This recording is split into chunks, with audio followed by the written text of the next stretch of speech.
Ginadayo karon ang new City Hall grounds sa Tagum City sa Davao del Norte human giablihan na sa publiko ang bagong atraksyon sa syudad nga Sunflower Hill Garden. Surita kauban si Argil Relator. Kung kaniadto, mga sunflower shirt ug blouse lang ang uso. Karon, tinuod nga sunflower na jud ang ginadagsa sa mga tao.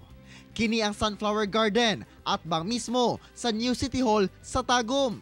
Hills ang struktura sa pagtanom sa sunflower aron mas makita ang kaanindot sa mga bulak. Dunay hagdan nga pwedeng musaka ang mga tao ug makita ang kaanindot sa palibot. Tanang ni bisita wa gayud nagpaulahi sa nagkadaiyang anggulo sa pag-capture sa picture perfect view. Gawa sa mga tao, wala sab nagpaulahi sa pagpapicture ang alagang iro ni Bea Serentas sa sunflowers. Nidayo pa sila gikan Davao City uban ang tibok pamilya aron personal nga makita ang sunflower garden. Actually, nindot jud siya, tapos gwapo siya. Pagkabalo na mga trending mo siya sa FB, so niyan himi di ari pinaabtik.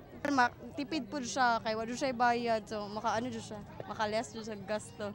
Dinisab nag-family bonding ang pamilyang Gidang nga gikan pa sa lungsod sa Kapalong. Tanaw jud mi sa sunflower og sa opening sa Christmas tree.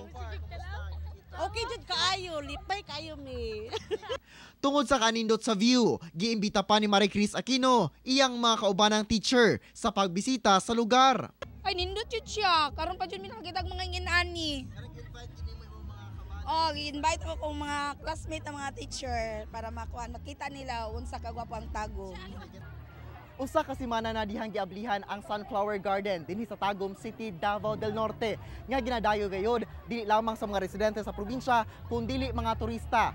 Sanglit picture perfect gayod sa magbanay ingon man magbarkada ang 8,500 ka mga sunflowers nga gipangtanom dinhi. Libre sa publiko ang pagbisita sa Sunflower Garden.